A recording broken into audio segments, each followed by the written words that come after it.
Good morning সবাইকে আমার dear students. শুরু করবো আজকের টপিকস মূলদ ও অমূলদ সংখ্যা। ক্লাসিফিকেশন অফ নাম্বারে যে মূলদ ও অমূলদ সংক্রান্ত আলোচনা তার আজকে ব্যাপ্তি রূপে টপিকস ওয়াইজ মূলদ এবং অমূলদ সংখ্যার যাবতীয় টাইপস এবং ধরনকে আমরা দেখব প্রিভিয়াস এর আসা প্রত্যেকটি কোশ্চেনকে এবং তাদের বৈচিত্র্যপূর্ণ বিভিন্ন ধরনকে।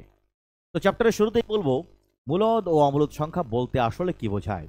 দেখো, সংখ্যার শ্রেণীবিভাগ আমরা প্রথমেই দেখেছিলাম এই জগতের সমস্ত কমপ্লেক্স নাম্বারকে দুটি ভাগে ভাগ করা হয়।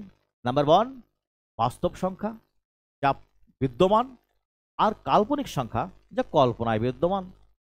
আর জগতের সমস্ত বাস্তব সংখ্যারই অনলি দুটি ক্লাসিফিকেশন, একটা মূলদ আর এক অমূলদ।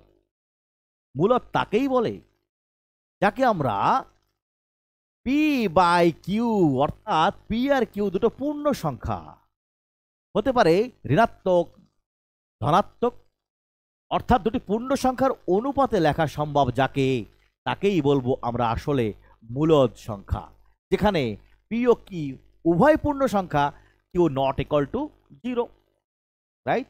আর যাকে পি বাই কিউ ফরম্যাটে অর্থাৎ আনুপাতিক রূপ দেওয়া সম্ভব নয়, অর্থাৎ দেখতে পাচ্ছ একটি পূর্বপদ যদি ধরি আর একটি পাবো আমরা উত্তর পদ, তো যে সংখ্যার উত্তর পদ বিলীন তাকেই বলবো আমরা অমূলদ সংখ্যা। দেখো পয়েন্ট নাম্বার 2, যদি কোনো রুটের মধ্যে এমন সংখ্যা হয় যার নির্দিষ্ট রুট মূলকে নির্ণয় করা ইম্পসিবল, তাকেও বলবো আমরা অমূলদ সংখ্যা। যদি কোনো দশমিক ভগ্নাংশ এমন হয় যে আর দশমিক সংখ্যার পরে মান অসীম এবং অনাবৃত্ত, অর্থাৎ কোনো সংখ্যার রিপিট নেই, পর্যায়ক্রমে বিশৃঙ্খলভাবে অসীম পর্যন্ত চলছে, তাকেও বলবো আমরা অমূলদ সংখ্যা। কনফিউশন আসতে পারে পাই আর ইর ক্ষেত্রে। দেখো, পাই এবং ই উভয় অমূলদ সংখ্যা, তবে যে পাই বলতে যে মান তোমরা বোঝো 22/7, তার মান মূলদ, কিন্তু পাই নট ইকুয়াল টু 22/7। পাইয়ের প্রকৃত মান 22/7 নয়, ইটস অ্যাপ্রক্সিমেট মান। দ্যাটস ওয়াই পাই এবং ই উভয় অমূলদ সংখ্যা। তো পয়েন্ট আর একবার ক্লিয়ার করছি, জগতের সমস্ত অনাবৃত্ত অসীম দশমিক অমূলদ সংখ্যা। যদি কোনো নির্দিষ্ট রুট মূলকে নির্ণয় না করা যায় তাও অমূলদ সংখ্যা। যদি কোনো সংখ্যার পি বাই কিউ ফরম্যাট না দেওয়া যায় তাকেও বলবো আমরা অমূলদ সংখ্যা। কেমন? তো তিনটি কনসেপ্টকে মাথায় নিয়েই অমূলদ এবং মূলদ সংখ্যার যাবতীয় টপিক্সকে দেখবে এক এক করে সমাধান করব আমরা তার বৈচিত্র্যপূর্ণ ভ্যারাইটি নিয়ে। কেমন? তো চলো শুরু করি আমাদের প্রিভিয়াস এর আসা কোশ্চেনের ম্যাথগুলিকে এক এক করে। দেখো, টাইপস নাম্বার 1, যেখানে আমরা কভার করব প্রিভিয়াস এর আসা কোশ্চেনগুলি মূলত মূলদ ও অমূলদ সংখ্যার বৈশিষ্ট্যের উপর চাওয়া হয়েছে। কোশ্চেন নাম্বার 1, যেটা আরআরবি এনটিপিসি 2017 কোশ্চেনকে, সমস্ত অমূলদ বা অপ্রিম সংখ্যাগুলি হলো এক প্রকার আসলে কি? সবই তো বললাম, জগতের বাস্তব সংখ্যার অনলি দুটো ক্লাসিফিকেশন, মূলদ এবং অমূলদ। অতএব সমস্ত অমূলদ বা অপ্রিম সংখ্যাগুলি একটি আসলে বাস্তব বা রিয়েল নাম্বার, রাইট। তো আমাদের অ্যান্সার হবে answer number D, correct answer. যাব পরবর্তী কোশ্চেনে। দেখো, 0.23 দেখতে পাচ্ছি, তার উপরে বার হলো একটি আসলে কি? আমরা একটু আগেই বললাম, যদি কোনো দশমিক ভগ্নাংশ হয় অনাবৃত্ত এবং অসীম তাকে বলে অমূলদ সংখ্যা। তবে দশমিক ভগ্নাংশ যদি হয় আবৃত্ত এবং অসীম তাকে বলবো আমরা আসলে মূলদ সংখ্যা, কারণ আবৃত্ত দশমিক ভগ্নাংশেও পি বাই কিউ বা আনুপাতিক রূপ দেওয়া সম্ভব। তো দেখতে পাচ্ছি এই আনুপাতিক রূপকে কোনো সংখ্যার রিপিটকে দুইভাবে উপস্থাপন করতে পারি। এক তো সংখ্যার উপরে ডট দিয়ে, অথবা সংখ্যার উপরে বার দিয়ে। কোন সংখ্যার বারে বারে আবৃত্তিকে আমরা দুইভাবে রিপ্রেজেন্ট করি, এক ডট দিয়ে এক বার দিয়ে। দেখতে পাচ্ছি 2-3 উপরে বার, অতএব 23 রয়েছে অসীম পর্যন্ত বার, যা আবৃত্ত একটি দশমিক, তাকেই বলবো আমরা আসলে একটি মূলদ সংখ্যা। যদি সেটাকে প্রুফ করতে যাই, দেখো প্রুফ করতে গেলেই দেখো,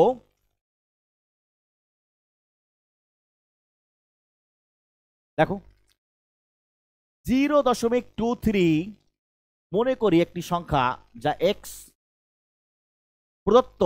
এই সমীকরণকে আমরা 1 দ্বারা চিহ্নিত করলাম। এবং এই সমীকরণের উভয় পাশে যদি আমরা 100 দ্বারা গুণ করি তো পাবো আমরা সাপোজ যদি 0.23 বার অর্থাৎ 2-3 বার এবার, তাই তো? যদি উভয় পাশে আমরা 100 দিয়ে গুণ করি দেখো আমরা পাবো 23.23 পুনরায় বার। আসলে 23 বারবার রিপিট, একবার 100 দিয়ে গুণ করলেই 2 ঘর দশমিক রাইট সাইডে প্লেসমেন্ট হবে, রাইট? অর্থাৎ পাবো আমরা 100x কে। সমীকরণ নাম্বার 2। খেয়াল করো 2 নম্বর সমীকরণ থেকে যদি আমি 1 নম্বর সমীকরণকে বিয়োগ দিই তাহলে আমরা পাবো 99x ইকুয়াল টু আসলে 23.23 এর বার থেকে 23 এর বার মাইনাস ইকুয়াল টু 23, যাই আমরা লিখতে পারি x কে আসলে 23/99। আসলে সেই সংখ্যার 23/99 আসলে p/q ফরম্যাট, অতএব সেটা একটি মূলদ সংখ্যা। আবৃত্ত অসীম দশমিক একটা মূলদ সংখ্যা, খেয়াল রাখবে, যাকে বার এবং ডট দ্বারা উপস্থাপন করা হয়। কেমন? +3 2√5 হলো একটি কি? আমি একটু আগেই বলেছি, যদি রুটের মধ্যে এমন সংখ্যা হয় যার নির্দিষ্ট মূল নির্ণয় করা সম্ভব তাকেও বলবো আমরা অমূলদ সংখ্যা। √4 একটি পূর্ণবর্গ সংখ্যা, রাইট? যারই রুট মূল নির্ণয় করব আমরা 2 হিসাবে। √16 পাবো রুট থেকে বেরিয়ে 4, প্রতিটি হবে এক একটি মূলদ সংখ্যা। বাট √7 এর যদি ভাগ প্রক্রিয়া আমরা বর্গমূল বা মূল নির্ণয় করি, যা বর্গ চিহ্নিত রয়েছে, দেখবে অসীম পর্যন্ত এর সীমা নেই। অতএব প্রতিটি অপূর্ণবর্গ সংখ্যার বর্গমূল আসলে একটি অমূলদ সংখ্যা। কেমন? দেখতে পাচ্ছি অঙ্কে স্বাভাবিক সংখ্যার সঙ্গে সঙ্গে রয়েছে অমূলদ পার্ট, রাইট? যার রুটমূল নির্ণয় করতে বলা আছে √5 এর, যা আসলে হবে অসীম অনাবৃত্ত মান, তাকেই আমরা বলবো আসলে একটি অমূলদ সংখ্যা। ক্লিয়ার? URRB NTPC 2021 question. যাবো তাহলে দেখো পরবর্তী কোশ্চেনে। 3√5 প্লাস √125/√80 প্লাস 6√5 একটি কি? দেখো রুট বড় আকারে থাকলেই সঙ্গে সঙ্গে বলা যাবে না সংখ্যা মূলদ না অমূলদ। চলো একবার সংখ্যাকে আমরা সিম্পলিফাই করে দেখি। দেখো দেখতে পাচ্ছি 125-এর রুট রয়েছে। 125 আসলে 3টি 5-এর গুণফল, রাইট? দেখো সংখ্যাকে একবার লিখে নিই আমরা। 3√5 প্লাস √125 আপন √80 প্লাস 6√5। দেখো 3√5 দেখতে পাচ্ছি 125 আসলে 5-এর ঘন, তাই আমরা দেখতে পারি যে 125 থেকে আমরা বের করে লিখতে পারি 5√5। 80 কে আমরা লিখতে পারি 5/16 80, 4√5, রাইট? এবং 6√5 যদি যোগ করি উভয় পাশে দেখো পাবো 8√5 প্লাস 10.5, যাকে সিম্পলিফাই করে আমরা লিখতে পারি 4/5 আসলে একটি মূলদ সংখ্যা, যার p/q ফরম্যাট 4/5। তাহলে আমরা পাচ্ছি প্রদত্ত কোশ্চেনটি আসলে একটি মূলদ সংখ্যা। যাব পরবর্তী কোশ্চেনে। দেখো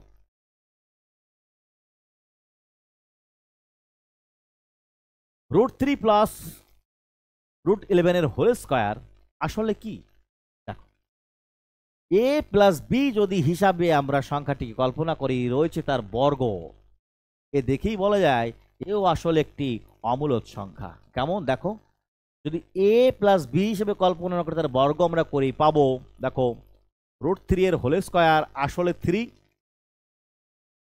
প্লাস √11 এর হোল স্কয়ার আসলে 11 প্লাস 2√3 ইন্টু √11 আসলে 11 × 3 = 14, যদিও পূর্ণ সংখ্যায় আসবে তথাপিও 2√33 অমূলদ অংশ সংখ্যায় থেকেই যাবে।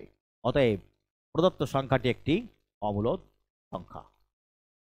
যদি কোনো রুটের মধ্যে অপূর্ণবর্গ সংখ্যা থাকে আর তার রুট মূল নির্ণয় করতে বলে, অনায়াসে সেকেন্ডে বলতে পারো দ্য নাম্বার ইজ অমূলদ বা ইরেশনাল। ক্লিয়ার? যাবো তাহলে পরবর্তী ম্যাথে। √2 এবং √3 এর গুণফল কি হবে? √2 এবং √3 উভয় অপূর্ণবর্গ সংখ্যা, যার তো রুটমূল নির্ণয় করা ইম্পসিবল, অতএব তাদের গুণফলও একটি আসলে অমূলদ সংখ্যা হবে। রাইট? দেখো, একমাত্র দেখো, √2 যদি হোল স্কয়ার করতাম, অর্থাৎ √2 ইন্টু √2, তাহলে হতো একটি মূলদ সংখ্যা।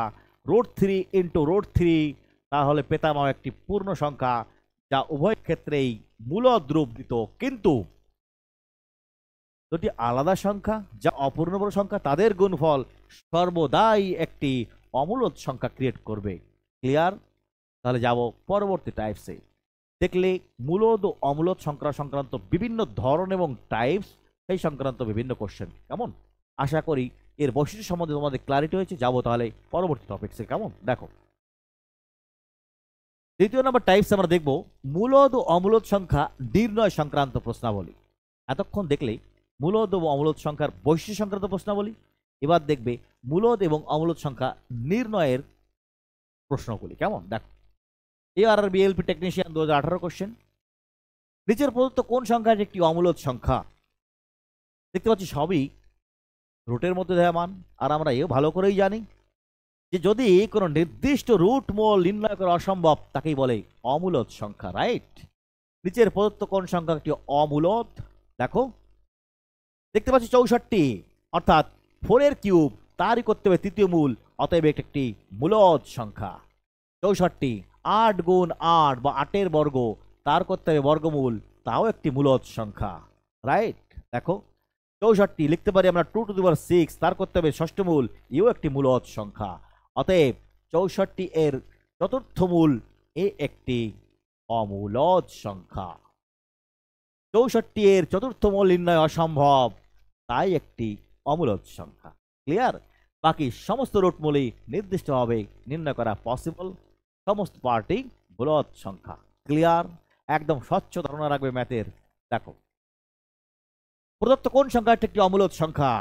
ডেফিনেশন থেকে বলো, যদি কোনো সংখ্যার নির্দিষ্ট রুট মূল নির্ণয় করা অসম্ভব, তাকেই বলে অমূলদ সংখ্যা। নির্ণয় করতে হবে অমূলদ সংখ্যা। আমরা জানি মাত্র জোড় শূন্যের বর্গমূল এক একটি নির্ণয় হয়। অতএব 3 3 6 জিরোর বর্গমূল পাবো আমরা 3 জিরো, যা আসলে একটি মূলদ সংখ্যা। 6টি জিরোর বর্গ তৃতীয় মূল পাবো আমরা 2 জিরো, তাও মূলদ সংখ্যা। 6টি জিরোর ষষ্ঠ মূল পাবো আমরা 1টি জিরো, তাও মূলদ সংখ্যা। বাদ বাকি ডি ইজ, যার 6টি জিরো চতুর্থ মূল নির্ণয় করা অসম্ভব, অতএব আমাদের অ্যান্সার হবে অমূলদ সংখ্যা। Question number, answer number D. Clear? একদম। যাব পরবর্তী ম্যাথে। দেখো, নিচের প্রদত্ত কোন সংখ্যাটি একটি মূলদ সংখ্যা? তো যার সঠিক মূল নির্ণয় করা সম্ভব, তাকেই বলে মূলদ সংখ্যা। দেখতে পাচ্ছি 8, তার তৃতীয় মূল নির্ণয় করা সম্ভব, অতএব অ্যান্সার ইজ বি। যাব পরবর্তী কোশ্চেনে। নিচের কোন সংখ্যাটি মূলদ সংখ্যা নয়? যার সঠিক রুট মূল নির্ণয় করা সম্ভব নয়, তাকেই বলবো আমরা মূলদ সংখ্যা নয়। রাইট? দেখো, তো 900 এ 30 করলে এর রুট দাঁড়াবে মূলদ সংখ্যা। দেখতে পাচ্ছি সঙ্গে সঙ্গে 125, যা 5 কিউব, যার বর্গমূল নির্ণয় ইম্পসিবল, অতএব আমাদের অ্যান্সারও হবে সঙ্গে সঙ্গে সি। দেখো, 3 বর্গ 4 বর্গ আসলে √9 + 16 = 25, যারই আমরা বর্গমূল নির্ণয় করতে পারবো 5। দেখো, 1212.96 আসলে 1296/100, যার সঠিক বর্গমূল নির্ণয় করা পসিবল, অতএব আমাদের অ্যান্সার সি, যা আসলে 125 5-এর ত্রিঘাত, যার বর্গমূল অসম্ভব, এটি একটি মূলদ সংখ্যা নয়, অর্থাৎ ইরেশনাল বা অমূলদ সংখ্যা। ক্লিয়ার? এ তোমাদের আর বিএনটিপিসি 2021 কোশ্চেন। যাব পরবর্তী কোশ্চেনে। নিম্নোক্ত কোন সংখ্যাটি একটি মূলদ সংখ্যা নয়, তার মানে অমূলদ সংখ্যা? রাইট? কি আছে দেখবো না, দেখছি সংখ্যায় রয়েছে পাই, আর আমরা সবাই জেনেছি যে পাই একটি অমূলদ সংখ্যা। রাইট? তো শেষ আজকে শেষ করছি, পরবর্তী ম্যাথগুলো দেখবো পরবর্তী পার্টে। All the best.